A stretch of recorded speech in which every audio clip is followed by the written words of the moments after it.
नमस्कार, मैं हूं अमित कुमार पालित और सुबह के 9 बजने जा रहे हैं बड़ी खबरों के साथ हाजिर हैं हम।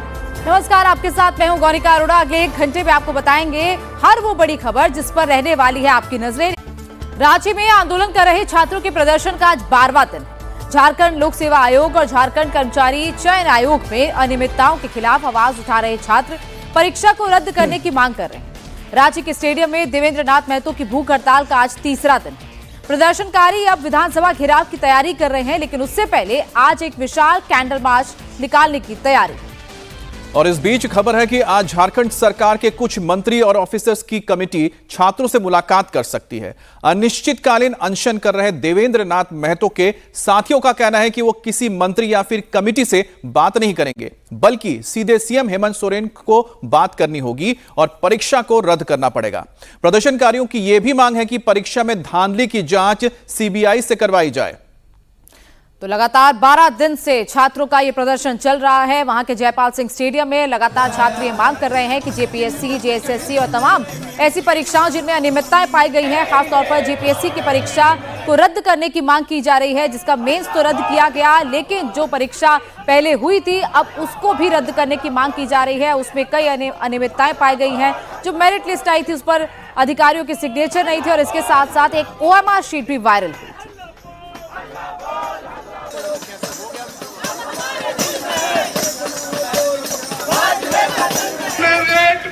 बंद करो, बंद करो, बंद करो। जब छात्रों का मन डोला है,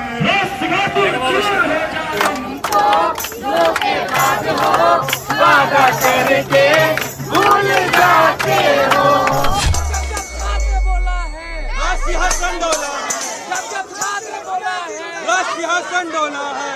लड़ेंगे, जीतेंगे, जीतेंगे, जीतेंगे। जब पीएससी रद्द करो, रद्द करो, रद्द करो। पेपर लीक के खिलाफ आंदोलन का 12वां दिन। हेमंत सोरेन आके बात करो या इस्तीफा दो। झारखंड में कोई पेपर लीक नहीं हुआ है। मैं भाजपा को बता दीजिएगा, आप त्रुटियां पाई गई है। हम लोगों को इस तरह का संघर्ष ना करना पड़े, इसीलिए सर आप हमारी गुहार को सुने। बेवजह आंदोलन आप लोग क्यों कर रहे हैं? विश्वास कीजिए ना उन पर। आप लोग क्यों धरना दे रहे हैं? आप लोग किसके घर पे दे रहे हैं? क्योंकि स्टेट एजेंसी पे हमें भरोसा नहीं है और सरकार के द्वारा अभी तक तो कोई भी प्रतिनिधि हमारे से मिलने के लिए नहीं आई है। पूरे हिंदुस्तान में पेश किया जा रहा है, नैरेटिव सेट किया जा रहा है कि झारखंड में युवा धरना पर है। मतलब टोटली रविश। प्रदर्शनकारी छात्रों से कब बात करेंगे सीएम सोरेन? हम कितनी गंभीरता के साथ चीजों को देख रहे हैं ये तो मैं सीना चीर के तो नहीं दिखा सकता। झारखंड पब्लिक सर्विस कमीशन की पीटी परीक्षा में धांधली का आरोप लगाकर प्रदर्शन कर रहे छात्रों के लिए झारखंड के सीएम भले ही न्याय करने का दावा कर रहे हों, लेकिन रांची में ही स्टेडियम में बैठे छात्रों तक पहुंचने में इतना समय क्यों लग रहा है, ये कोई नहीं बता रहा। इसलिए छात्रों का गुस्सा बढ़ता जा रहा है। 29 जुलाई से स्टूडेंट जयपाल सिंह मुंडा स्टेडियम में झारखंड लोक सेवा आयोग और झारखंड कर्मचारी चयन आयोग में अनियमितताओं के खिलाफ आवाज उठा रहे हैं। आंदोलन का आज 12वां दिन है। 3 दिन से देवेंद्र महतो भूख हड़ताल पर हैं, जिसकी वजह से उनकी कमजोरी बढ़ती जा रही है। आज रात छात्र कैंडल मार्च की तैयारी कर रहे हैं। इसके साथ ही आंदोलनकारी छात्रों ने विधानसभा घेराव का भी ऐलान कर रखा है।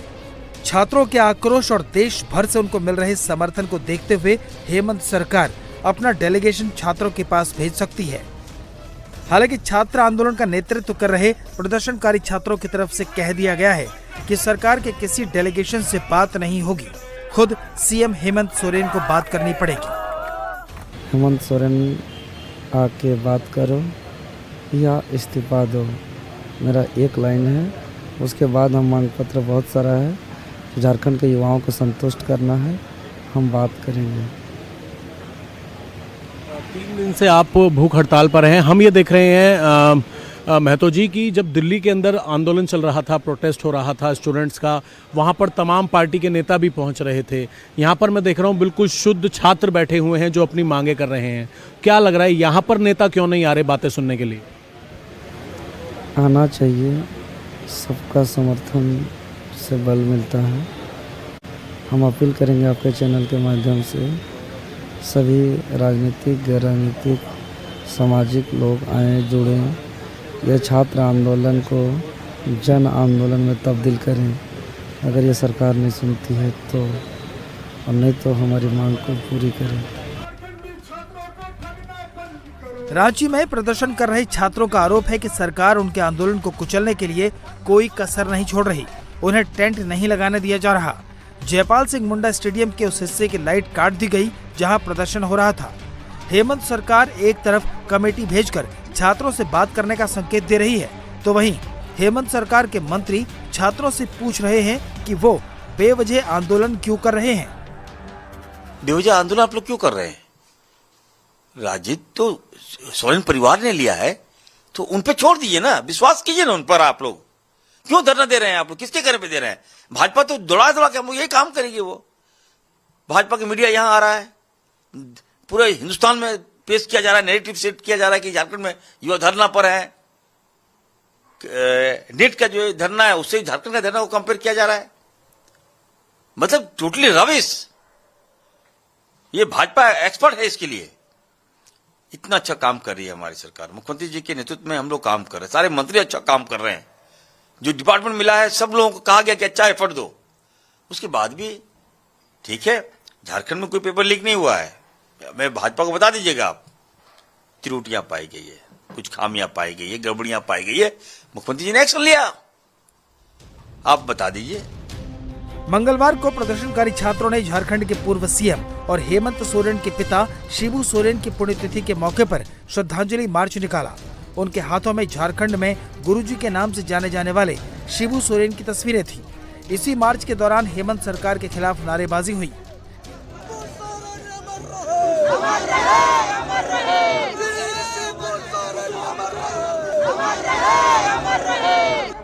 शिबू सोरेन की पुण्यतिथि के मौके पर ही हेमंत सोरेन पहली बार आंदोलन पर बोले। दावा किया कि छात्रों को इंसाफ मिलेगा।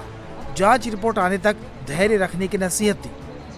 सरकार के आंख भी हैं, कान भी है, संवेदनशीलता भी है, और हम कितनी गंभीरता के साथ चीजों को देख रहे हैं ये तो मैं सीना चीर के तो नहीं दिखा सकता, लेकिन ये जरूर है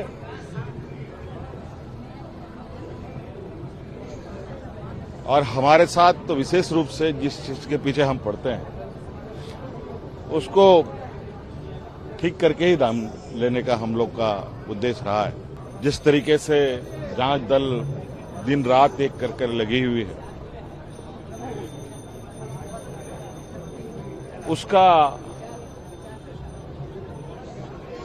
उत्तर का हमें इंतजार है और बहुत जल्द छात्रों के बीच में और राज्य के लोगों को इस विषय पर अवगत हम कराएंगे। हर आवश्यकता जो नौजवानों का होगा, जो संवैधानिक और नियम है उसके अनुरूप उनके साथ हम लोग हैं और उनको न्याय मिलेगा। हेमंत सरकार की परेशानी ये है कि छात्रों का ये आंदोलन अब पूरे देश में चर्चा का विषय बन गया है। इस पर राजनीति भी शुरू हो गई है। बीजेपी ने सीधे सीधे झारखंड सरकार को घेरना शुरू कर दिया है। इसका असर दिल्ली तक पड़ रहा है। संसद में सरकार को घेरने के लिए पूरी ताकत लगा रहे विपक्ष के लिए इस मुद्दे पर जवाब देना भारी पड़ रहा है। अब जेपीएससी परीक्षा में धांधली को लेकर रांची में एक तरफ छात्रों का आंदोलन चल रहा है तो वहीं पर सीआईडी भी लगातार एक्शन कर रही है। सीआईडी ने इस मामले में अब तक 14 आरोपियों को दबोच लिया है। मंगलवार को एजेंसी ने 3 आरोपियों को गिरफ्तार किया। इन आरोपियों की पहचान उमेश कुमार, बुद्धेश्वर भगत और रमेश कुमार के रूप में की गई है। सीआईडी ने 18 ठिकानों पर छापेमारी करके ब्लैंक चेक और इलेक्ट्रॉनिक डिवाइसेस बरामद किए हैं। सीआईडी ने रांची, पलामू, हजारीबाग, बोकारो और धनबाद में बिचौलियों, मास्टरमाइंड और कोचिंग संचालकों से जुड़े 18 ठिकानों पर एक साथ छापेमारी की थी। इन सारी छापेमारी और जांच के दौरान पेपर लीक के मास्टरमाइंड अभय तिवारी को लेकर भी बड़ा खुलासा हुआ है।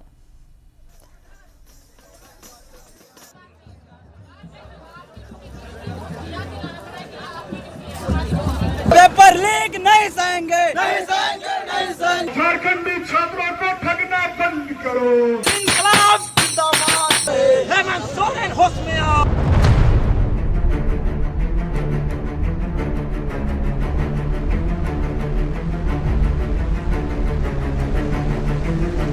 झारखंड में छात्रों के आंदोलन के बीच सीआईडी एक्शन में है।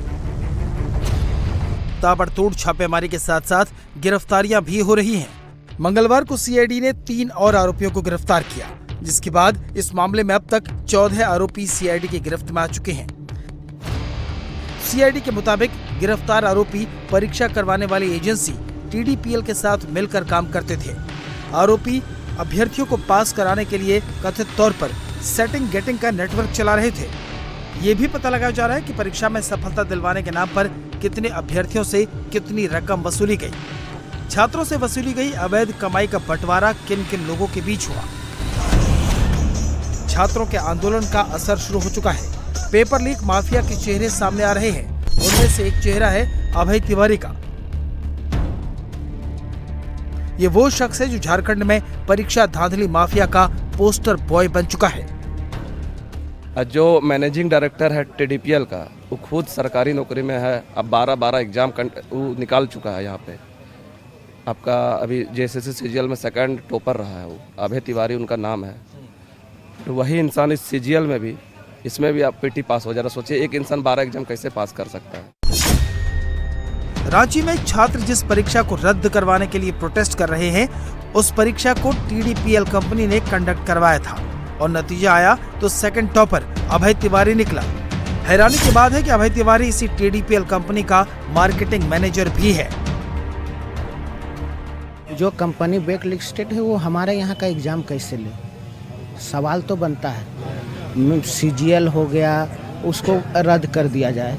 जिस प्रकार का बना हुआ है, जैसे अभय तिवारी का नाम आ रहा है, हम लोग स्टूडेंट है, देख रहे हैं एक व्यक्ति के द्वारा 13 एग्जाम निकाला जा रहा है। उनका भैया का भी निकला है।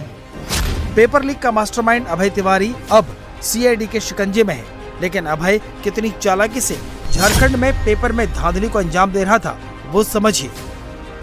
अभय तिवारी ये सारा खेल डबल रोल में कर रहा था। अभय तिवारी ने 2 नाम रखे थे। उसने अपना दूसरा नाम मनोज तिवारी रखा था। अभय तिवारी के नाम से गोड्डा ब्लॉक सप्लायर ऑफिसर की नौकरी कर रहा था और मनोज तिवारी के नाम से टीडीपीएल में मार्केटिंग मैनेजर बना हुआ था। अरे तुम तो धोखेबाज हो, वादा करके भूल जाते। धांधली का मास्टरमाइंड अभय तिवारी न सिर्फ सिविल एग्जाम में 2nd टॉपर बना, बल्कि उसने 2013 से अब तक 12 प्रतियोगी परीक्षाएं भी पास की।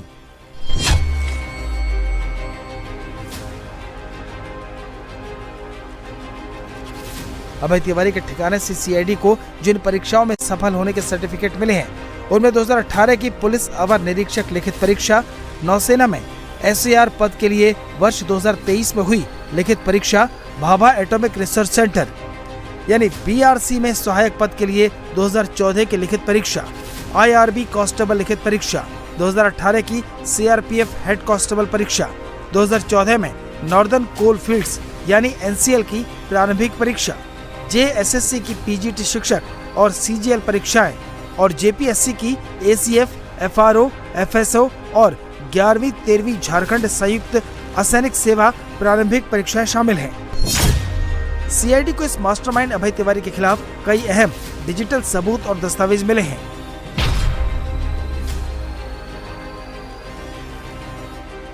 इनमें कई लैपटॉप, मोबाइल फोन, अलग अलग बैंकों के पासबुक और चेकबुक, ओएमआर शीट की carbon copy, admit card, marksheet समेत कई दस्तावेज शामिल हैं। अभय तिवारी ने जेपीएससी सिविल सर्विस का प्री एग्जाम क्लियर कराने का रेट 5 लाख रुपए तय कर रखा था। मेंस क्लियर कराने का रेट 25 लाख रुपए था, जिसमें अभय तिवारी 10 लाख रुपए एडवांस लेता था।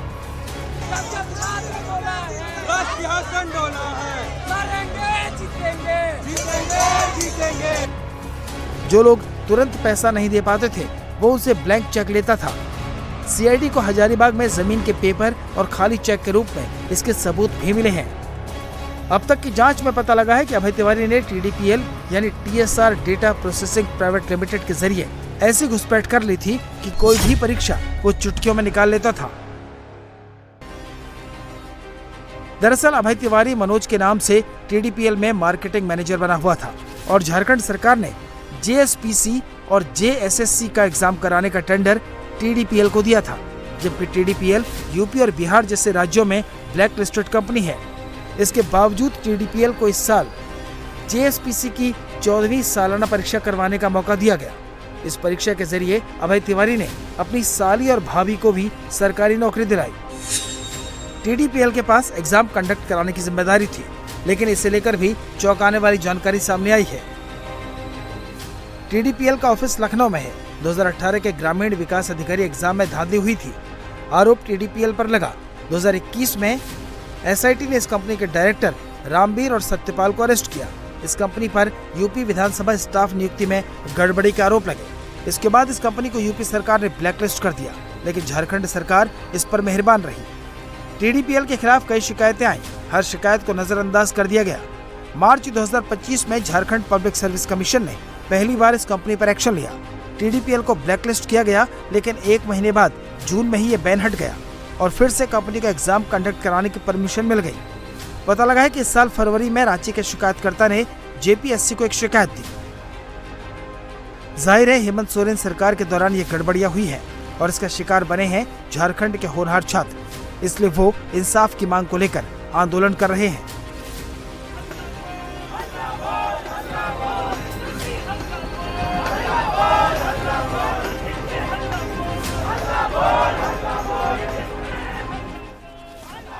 संसद के दोनों सदनों में आज भी हंगामे के आसार हैं। आज विपक्ष ने दिल्ली में 3 बड़े प्रोटेस्ट की तैयारी की है। विरोधी दल आज सुबह 10 बजे से एक तरफ जहां जंतर मंतर प्रोटेस्ट के दौरान छात्रों पर हुए हमले के एक्शन पर सरकार से माफी की मांग पर प्रदर्शन करेंगे, तो वहीं राम मंदिर चढ़ावा चोरी पर भी उनका प्रोटेस्ट जारी रहेगा। और इसके साथ ही आज एनसीपी और पीडीपी जम्मू कश्मीर को पूर्ण राज्य के दर्जे की मांग करने के लिए प्रदर्शन करेंगे। तो एक तरफ नेशनल कॉन्फ्रेंस, दूसरी तरफ पीडीपी महबूबा मुफ्ती की पार्टी जम्मू कश्मीर को पूर्ण राज्य का दर्जा दिलाने के लिए अपनी मांग को उठाएंगे और दिल्ली से लेकर श्रीनगर तक इसको लेकर प्रदर्शन भी किया जाएगा। तो आज 3 अहम मुद्दे हैं जिसको लेकर सरकार को घेरने की तैयारी है। पहला है विपक्ष का मुद्दा, छात्रों के ऊपर जो हमला हुआ था या छात्रों के ऊपर जो फोर्स ने एक्शन लिया था, उसके तहत सरकार से जवाब मांगा जा रहा है। माफी मांगने के लिए लगातार कोशिश की जा रही है कि सरकार माफी मांग ले। दूसरा मुद्दा है राम मंदिर में चढ़ावा चोरी का मुद्दा, जिसको लेकर लगातार समाजवादी पार्टी और कांग्रेस संसद के बाहर प्रदर्शन कर रहे हैं, संसद के अंदर भी प्रदर्शन कर रहे हैं। और आज संसद में हंगामे के पूरे आसार हैं। कांग्रेस ने आज लोकसभा में स्थगन प्रस्ताव का नोटिस दे दिया है। कांग्रेस के सांसद मनिकम टैगोर ने 20 जुलाई को छात्रों पर हुई कार्रवाई को लेकर अमित शाह के बयान की मांग की और इसे लेकर सदन में स्थगन प्रस्ताव दिया। कांग्रेस के ही सांसद मनीष तिवारी ने भी स्थगन प्रस्ताव का नोटिस दिया है। मनीष तिवारी का नोटिस एक ऐसे नए दल बदल विरोधी कानून के स्वरूप को लेकर है जो मौका परस्ती के कारण होने वाले बड़े पैमाने पर राजनीतिक दल बदल को रोके। जम्मू कश्मीर को राज्य का दर्जा बहाल करने की मांग पर आज जम्मू कश्मीर की पार्टियां दिल्ली से श्रीनगर तक प्रोटेस्ट करने वाली हैं। नेशनल कॉन्फ्रेंस के सांसद आज संसद परिसर में आर्टिकल 370 को हटाने के 8 साल पूरे होने के मौके पर विरोध प्रदर्शन करेंगे। प्रोटेस्ट को देखते हुए पूरे जम्मू कश्मीर में सुरक्षा व्यवस्था कड़ी कर दी गई है।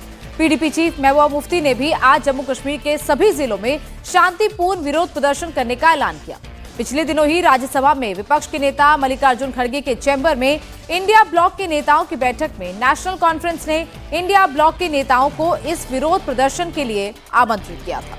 राम मंदिर चढ़ावा चोरी को लेकर आज भी दिल्ली से लखनऊ तक हंगामे के आसार है। समाजवादी पार्टी जहां यूपी असेंबली में आज भी हंगामा कर सकती है, वहीं पर दिल्ली में इस मुद्दे पर समाजवादी पार्टी समेत इंडिया ब्लॉक की पार्टियां संसद में प्रोटेस्ट करेंगी। समाजवादी पार्टी के सांसद इस मुद्दे पर लगातार हंगामा कर रहे हैं। संसद परिसर में हर रोज एक नए तरह की सियासी ड्रामे को किया जा रहा है। तो यूपी विधानसभा में पार्टी के विधायकों ने कल सदन चलने ही नहीं दिया। कल विधानसभा में तो समाजवादी पार्टी के विधायकों के हंगामे की वजह से सीएम योगी अपना भाषण तक पूरा नहीं कर पाए। अब आज भी यह हंगामा जारी रह सकता है। तो आज यूपी विधानसभा में और साथ ही साथ संसद में राम मंदिर चढ़ावा के मुद्दे पर एक बार फिर से समाजवादी पार्टी बीजेपी को घेरने की कोशिश करेगी। अब पिछले कुछ दिनों से लगातार अक्षय यादव के जरिए संसद के अंदर पेटियां लाई जाती है, दान पात्र रखा जाता है, फिर समाजवादी पार्टी के तमाम सांसद वहां खड़े हो जाते हैं और लगातार वहां पर प्रोटेस्ट चलता है चंदा चोरी को लेकर। दूसरी तरफ यही कुछ हाल विधानसभा में देखने को मिला उत्तर प्रदेश में। हालांकि यहां पर योगी आदित्यनाथ ने दो टूक कह दिया है कि इस पूरे मामले में कार्रवाई हो चुकी है, जो गुनहगार थे वो जा चुके हैं और इसके बाद किसी के ऊपर कोई भी कार्रवाई नहीं होगी। लखनऊ से दिल्ली तक राम मंदिर चढ़ावे पर जारी हंगामे के बीच सुप्रीम कोर्ट के आदेश पर बनी एसआईटी ने भी चढ़ावा चोरी की जांच शुरू कर दी। एसआईटी के मेंबर कल अयोध्या पहुंच गए। नई एसआईटी का नेतृत्व लखनऊ रेंज के आईजी किरण एस कर रहे हैं और इस टीम में अयोध्या के डीआईजी सुमेन वर्मा और एसएसपी गौरव ग्रोवर भी शामिल है। पैसे के लेन देन और फाइनेंशियल रिकॉर्ड्स की जांच के लिए एक ऑडिटर को भी इसका मेंबर बनाया गया है। कल एसआईटी की टीम ने मंदिर के रिकॉर्ड्स को देखा। यूपी सरकार की तरफ से बनी एसआईटी की रिपोर्ट और चढ़ावे की चोरी के सबूतों की जांच की। इसके बाद एसआईटी की टीम स्टेट बैंक की उस ब्रांच में भी पहुंची जहां राम मंदिर ट्रस्ट का अकाउंट है। तो चढ़ावा चोरी के मामले पर अब जो एसआईटी जांच कर रही है, जो नई एसआईटी बनाई गई है, वो किस तरीके से जांच करने के लिए वहां पर पहुंची है। सबसे पहले उसके मेंबर्स लखनऊ रेंज के आईजी किरण एस है जो एसआईटी के प्रमुख है। इसके साथ साथ सुमेन वर्मा जो अयोध्या के डीआईजी हैं, उनको इसका मेंबर बनाया गया है। गौरव ग्रोवर एसएसपी, उनको एसआईटी का मेंबर नियुक्त किया गया। उसके साथ साथ एक ऑडिटर भी नियुक्त करने के लिए जो सुप्रीम कोर्ट ने कहा था, जो सुझाव दिया था, अब एक ऑडिटर की भी नियुक्ति की गई है जो कि लेन देन के मामलों की जांच करेगा। आपको बता दें कि सुप्रीम कोर्ट में अलग से एसआईटी बनाने की मांग की गई थी। एक एसआईटी जो कि यूपी सरकार ने बनाई है, उससे अलग एसआईटी जो कि इस पूरे मामले की जांच करेगी। और यही वजह है कि ये अब नई एसआईटी ने अपनी जांच शुरू कर दी है। ये जो टीम है वो मंदिर के रिकॉर्ड्स की पड़ताल कर रही है। क्या क्या रिकॉर्ड्स हैं, चाहे वो सीसीटीवी रिकॉर्ड्स हो, चाहे वो फाइनेंशियल रिकॉर्ड्स हो, उनकी जांच की जाएगी। इसके साथ साथ यूपी सरकार की जो एसआईटी बनाई गई थी, जिसकी 2 रिपोर्ट्स फाइल हुई थी, फिर चाहे वो प्रीलिम रिपोर्ट हो या फिर फाइनल रिपोर्ट हो, उन दोनों की भी जांच करेगी, उन दोनों को भी देखेगी। और इसके साथ साथ जो चढ़ावा चोरी के सबूतों की जांच है वो भी ये एसआईटी करेगी। तो लगातार इस पूरे मामले में अब जो दूसरी एसआईटी बनी है उसने भी अपनी जांच तेज कर दी है। इसके साथ साथ जो बैंक्स लगातार जांच के घेरे में थे, जिसमें स्टेट बैंक का नाम शामिल है, अब उसके भी रिकॉर्ड्स की पड़ताल की जाएगी। वहीं राम मंदिर ट्रस्ट का अकाउंट, उसकी भी पड़ताल अब की जा रही। और इस बीच राम मंदिर ट्रस्ट के पूर्व महासचिव और विश्व हिंदू परिषद के अंतर्राष्ट्रीय उपाध्यक्ष चंपत राय अयोध्या में 2 महीने बाद दिखे हैं। उन्होंने अयोध्या की तपस्वी छावनी में जगत गुरु परमहंस आचार्य से मुलाकात की। तपस्वी छावनी में ही रामलला की पूजा अर्चना की जाती है और इस मौके पर संतों ने चंपत राय से अयोध्या में ही रहने का आग्रह किया है। विश्व हिंदू परिषद के अंतर्राष्ट्रीय उपाध्यक्ष आदरणीय श्री चंपत राय जी साधु संतों से दर्शन कर रहे हैं।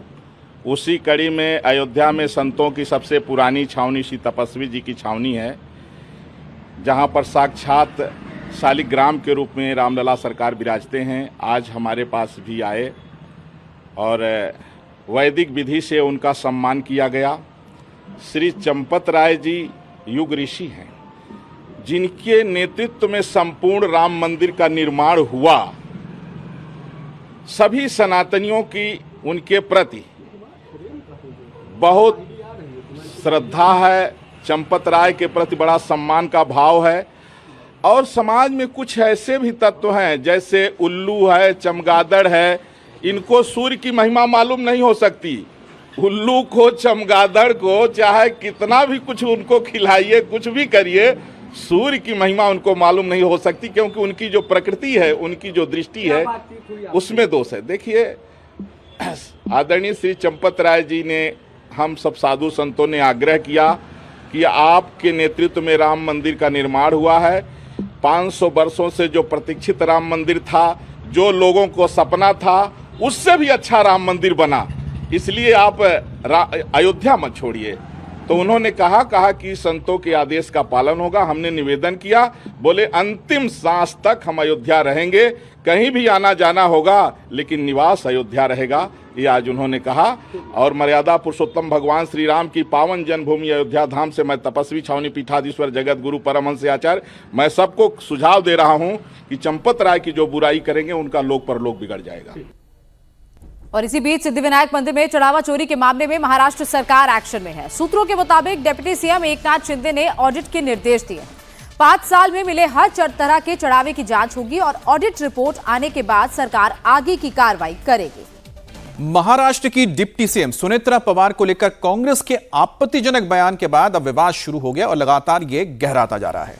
कांग्रेस अपने बयान पर कायम है, जबकि एनसीपी अजित पवार गुट ने कांग्रेस से सार्वजनिक माफी मांगने के लिए कहा है। पार्टी ने चेतावनी दी है कि अगर माफी नहीं मांगी गई तो आंदोलन को और तेज किया जाएगा।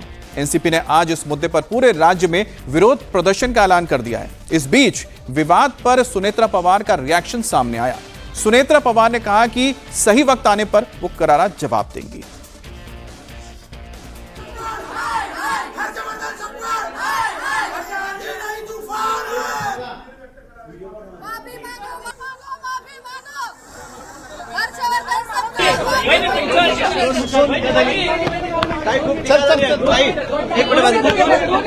वेळ आल्यानंतर चोख उत्तर देईन मी।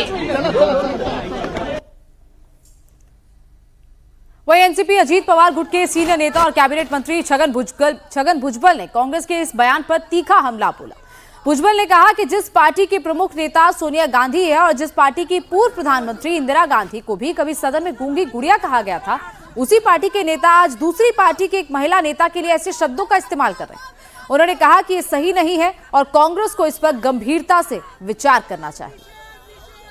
राजीव गांधी जब वो अध्यक्ष हुई और प्राइम मिनिस्टर हुई, तब भी कांग्रेस के ही जो दूसरे लीडर थे उनके खिलाफ उन्होंने उनको कहा था तो गूंगी गुड़िया है, दूसरे सब लोग बोल रहे गूंगी गुड़िया। अब वो गूंगी गुड़िया ने कुछ दिन बाद, कुछ महीने बाद ऐसा पराक्रम किया कि एक पाकिस्तान के दो पाकिस्तान कर दे, दो देश हो गए।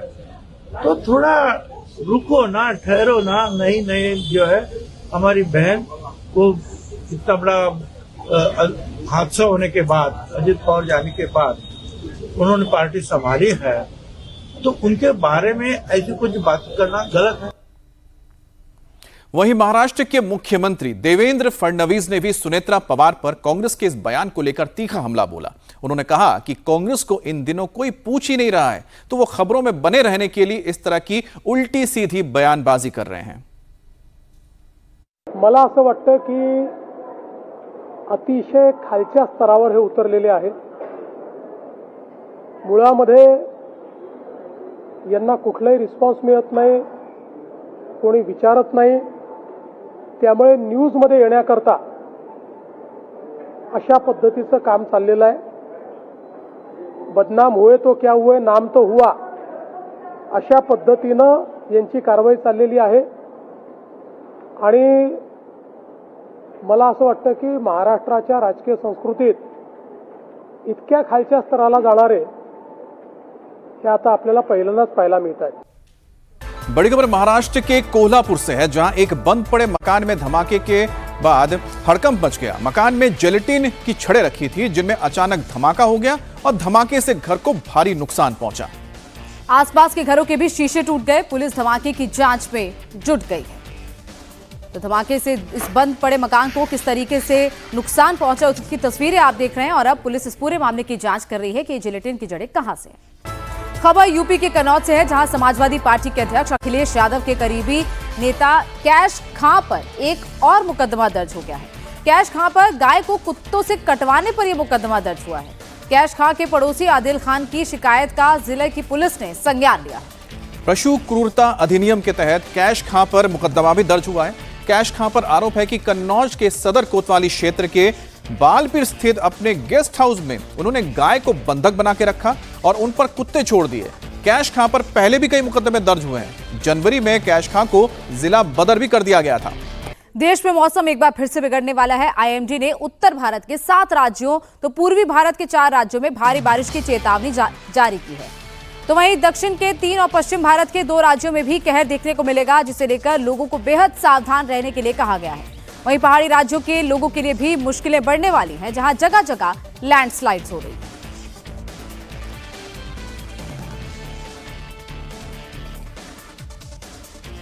देश के कई राज्यों में बारिश और बाढ़ ने कहर बरपाया है, जिसकी वजह से जनजीवन अस्त व्यस्त हो गया है। पंजाब, उत्तराखंड और यूपी में भी मानसून सक्रिय है और कई इलाकों में भारी बारिश हो रही है। उत्तराखंड में देहरादून और हरिद्वार में कई जगहों पर पानी भर गया है। उत्तराखंड के कई जिलों में आज भारी बारिश का ऑरेंज अलर्ट जारी किया गया है। पंजाब के कई राज्यों में भी आज बारिश हो रही है। भटिंडा का नजारा आप देख रहे हैं, वहां जल जमाव की स्थिति पैदा हो गई, लोगों को दिक्कतों का सामना करना पड़ रहा है। तो वहीं दक्षिणी राज्य केरल के 8 जिलों में मूसलाधार बारिश की वजह से कई जगहों पर बाढ़ जैसे हालात बन गए हैं। और अब खबर मध्य प्रदेश से, जहां अलग अलग जिलों से आए वीडियो ने प्रशासन पर गंभीर सवाल खड़े कर दिए हैं। वीडियो में जान जोखिम में डालकर छात्र छात्राएं स्कूल जाते देखे। विदिशा में स्कूली बच्चे स्टॉप डैम को पार कर स्कूल जाते नजर आए। वो भी तब जब स्टॉप डैम के पिलर में 4-4 फीट का गैप है। बावजूद इसके बच्चे इस गैप को कूदकर स्कूल जाते थे। दूसरी ओर सागर में कोपरा नदी पर पुलिया के क्षतिग्रस्त होने से छात्राएं जान जोखिम में डालकर नदी पार कर स्कूल जाती थीं। इसके बाद से प्रशासन हरकत में आया और मामले में कार्रवाई जारी।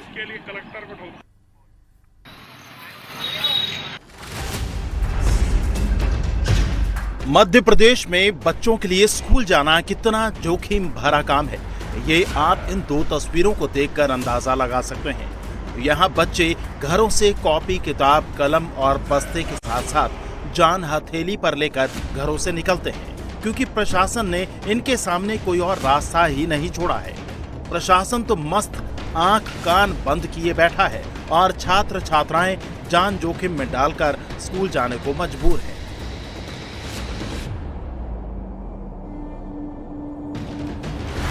कहने को आज हम एआई के दौर में हैं। शहर शहर सड़कें और नेशनल हाईवे बन रहे हैं, लेकिन मध्य प्रदेश में तो सुरक्षित स्कूल पहुंचना ही बच्चों के लिए एक बड़ी चुनौती है। निकाल ले, हमारे तो ऊपर है, निकाल लाई।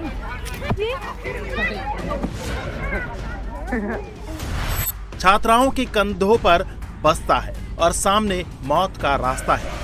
तस्वीरें सागर से हैं, जहां रहली क्षेत्र में कोपरा नदी पर बनी क्षतिग्रस्त पुलिया छात्राओं के लिए मुसीबत बन गई। बारिश के बीच छात्राएं स्थानीय ग्रामीणों की मदद से नदी पार कर स्कूल पहुंचने को मजबूर हैं, जिसका वीडियो सोशल मीडिया पर वायरल होने के बाद प्रशासनिक व्यवस्थाओं पर सवाल उठने लगे।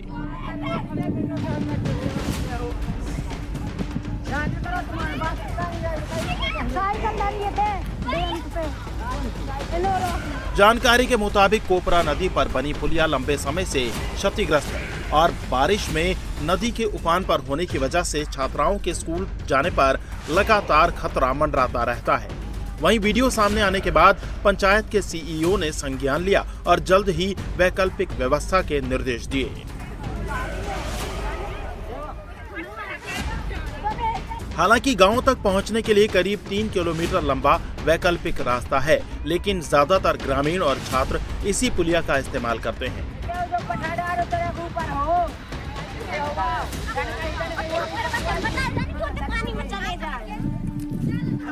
इस संबंध में हमने हमारे सहायक यंत्री को बोला है कि वहाँ फील्ड पे जाके आप निरीक्षण करो, जैसा भी होगा हम आगे कार्रवाई करेंगे। हम पहले फील्ड पे विजिट करवा लेते हैं एक बार, जैसा भी निरीक्षण होगा उसके आधार पर हम आगे व्यवस्था करवाएंगे बच्चों की। ये तस्वीर भी एमपी के विदिशा जिले की है, जहां बच्चे रोजाना इसी तरह बेतवा नदी पर बने स्टॉप डैम को पार कर स्कूल पहुंचते हैं और इसी तरह वापस लौटते हैं। एक एक स्टॉप के बीच में 4-4 फीट का गैप है। नीचे पानी की धार इतनी तेज है कि अगर किसी का पैर फिसला तो वो सीधा बहता हुआ चला जाएगा।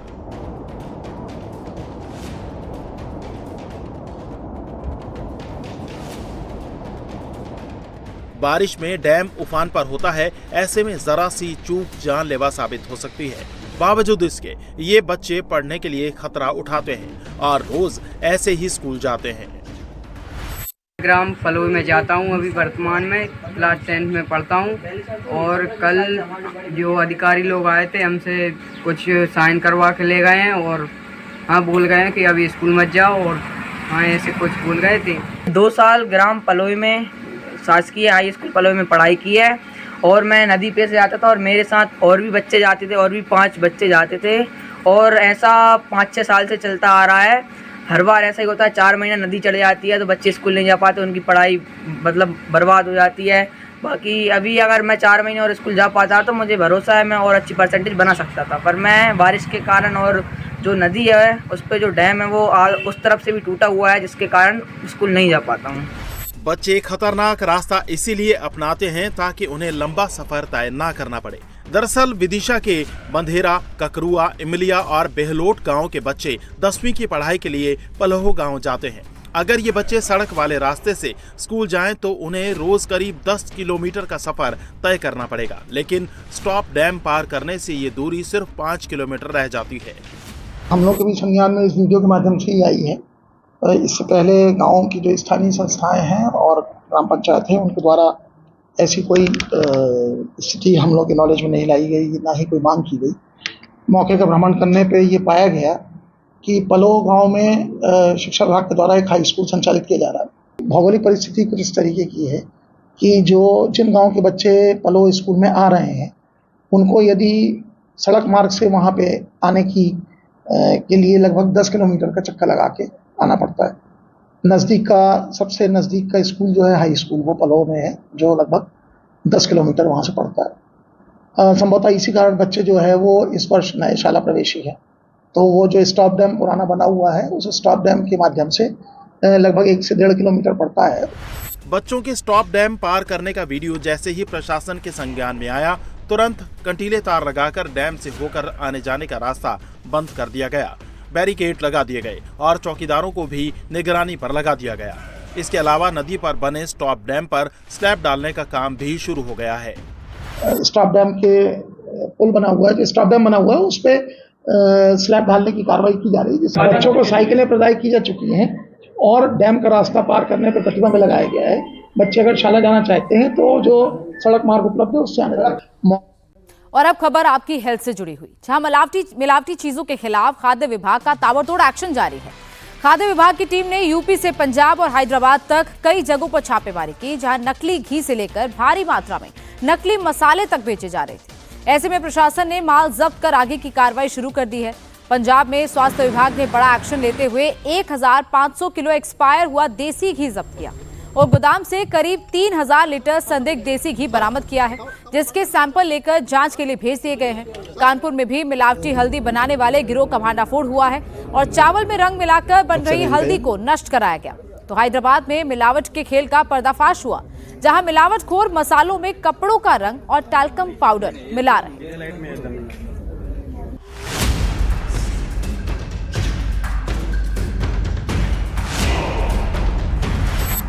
बाजारों से घी खरीदने वाले सावधान हो जाइए। बाजार से मसाले खरीदने वाले संभल जाएं।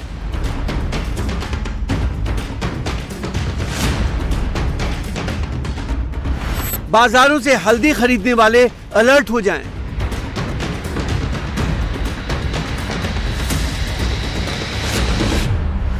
अगर आप भी बिना सोचे समझे और चेक किए बाजार से घी, दूध, पनीर और मसाले घर लाते हैं तो थोड़ा ठहर जाइए, क्योंकि जिसे आप हेल्दी समझकर खा रहे हैं वो असल में जहर हो सकता है, जो आपको धीरे धीरे बहुत बीमार कर सकता है। और हम ऐसा क्यों कह रहे हैं वो आपको एक एक तस्वीर दिखाकर समझाते हैं।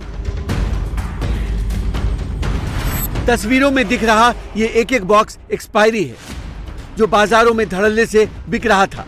और हैरानी की बात यह है कि ये कोई 100, 200 या 500 किलो नहीं, बल्कि 1500 किलो एक्सपायर देसी घी है। दरअसल त्योहारी सीजन से पहले मिलावटखोरों पर कार्रवाई करते हुए खाद्य सुरक्षा विभाग ने लुधियाना के सिविल लाइंस स्थित एक गोदाम पर छापा मारा, जहां करीब 3000 लीटर संदिग्ध देसी घी बरामद किया गया। जानकारी के मुताबिक गोदाम के बाहर कोई नाम या बोर्ड नहीं था। ऐसे में गुप्त सूचना के आधार पर की गई छापेमारी में घी का खरीद मूल्य और एमआरपी सामान्य देसी घी की तुलना में काफी कम पाया गया, जिससे इसके नकली या घटिया गुणवत्ता का होने का शक गहरा गया। मौके से 1 लीटर, 500 मिलीलीटर और 20 मिलीलीटर की पैकिंग में घी बरामद हुआ। बिलों की जांच में सामने आया कि पूरा स्टॉक गुजरात से खरीदा गया था। विभाग ने मालिक की मौजूदगी में पूरे स्टॉक को सील कर दिया। घी के सैंपल लेकर जांच के लिए लैब भेज दिए गए, जिसकी रिपोर्ट के आधार पर आगे की कार्रवाई की जाएगी। हालांकि दुकानदार का कहना है कि वो जिस कंपनी से घी लेता है वो घी असली होने का दावा करती है। ट्रेडिंग करते हैं, अहमदाबाद से माल लेते हैं, यहाँ बेचते हैं। जो इन्हें प्रॉब्लम है तो कंपनी को पूछेंगे, हमारा बीच में ऐसे कुछ लिंक नहीं है उसके। कंपनी अपने डॉक्यूमेंट्स भेज चुकी है कि हमारा सब क्लियर है, कहते सैंपल आप भरवा दो, जो होगा हमारी दिक्कत होगी। तो हमने वो करवा दिए, सैंपल दे दिए इनको। किस चीज़ के सैंपल भरेंगे? घी के। ठीक है, कितने टोटल वहाँ पे मौजूद थे इसमें? ये 30 क्विंटल होगा। पंजाब में घी तो हैदराबाद में केमिकल से बने मिलावटी मसाले जब्त किए गए। दरअसल हैदराबाद पुलिस और फूड सेफ्टी अधिकारियों ने 13 व्यावसायिक ठिकानों पर छापेमारी की, जो मसालों की खरीद, प्रोसेसिंग और थोक या खुदरा व्यापार में शामिल थे। इस दौरान अलग अलग मसालों में मिलावट करने और उन्हें ज्यादा चमकदार, वजनी और महंगा दिखाने के लिए सिंथेटिक रंगों, इंडस्ट्रियल डाई और हानिकारक पदार्थों के इस्तेमाल का पता चला। जिसके बाद टीम ने 25 टन खतरनाक केमिकल से बने मिलावटी मसाले जब्त किए और 3 लोगों को गिरफ्तार किया। टीम के मुताबिक यहां लौंग, जीरा, अजवाइन, सरसों सब बनाए जा रहे थे और खुलेआम लोगों की सेहत से खिलवाड़ किया जा रहा था। ये लोग खाने पीने की चीजों में खतरनाक जहरीली पदार्थ जैसे कपड़े रंगने वाली dye, permanent colour, shining powder और राइस ब्रान ऑयल मिलाते थे। जीरा में एक केमिकल यूज हो रहा है, अपना सरसों में जो हम सरसों का तेल इस्तेमाल करते हैं उसको रिफाइन करने के लिए, उसको स्मूथ बनाने के लिए एक केमिकल का यूज़ हो रहा है, जो कि जिस केमिकल का यूज़ हो रहा है उस केमिकल पे ही लिखा है नॉट एडिबल और पॉइजनस, यानी कि वो खुद पॉइजनस है। अगर वो किसी आदमी को खिला दिया जाए तो पता नहीं उसका क्या होगा। देखिए वो चीज़ें पानी में भी नहीं घुल रहा है, वो वाटर ऑयल सॉल्युबल है। तो इसके लिए एचफास्ट टीम जो है सीपी साहब के इंस्ट्रक्शंस पे पूरी तरह से काम कर रही है। लास्ट 5-6 महीने से 600 से ज़्यादा रेड्स हुए हैं, 300 से ज़्यादा FIR हुए हैं। इसमें जो है पॉइजनस चीज़ों का इस्तेमाल किया गया है, जिसके रैपर्स पे भी लिखा हुआ है नॉट एडिबल एंड पॉइजनस। तो उसको देखते हुए हम लोगों ने एचपास टीम ने जो है कल्पेबल होमिसाइड 110 BNS का केस भी बुक किया है। तो वहीं स्वास्थ्य को लेकर महाराष्ट्र सरकार ने बड़ा फैसला लिया है। सरकार ने महाराष्ट्र में एनालॉग पनीर पर पूरी तरह प्रतिबंध लगा दिया, साथ ही नियम तोड़ने पर जेल और भारी जुर्माने का प्रावधान है। सरकार ने फैसला सार्वजनिक स्वास्थ्य को ध्यान में रखते हुए लिया है। आदेश के मुताबिक राज्य में एनालॉग पनीर के बनाने बेचने पर पूरी तरह रोक लगा दी गई। वहीं इस फैसले से छत्तीसगढ़ के बाद महाराष्ट्र अब ऐसा कदम उठाने वाला देश का दूसरा राज्य बन गया। FDA ने साफ किया है कि अगर कहीं भी एनालॉग पनीर को असली डेयरी पनीर बताकर बेचा जाता है तो उसके खिलाफ कड़ी कानूनी कार्रवाई की जाएगी। ऐसे शख्स को 6 महीने तक की जेल और 1 लाख तक का जुर्माना लगाया जा सकता है।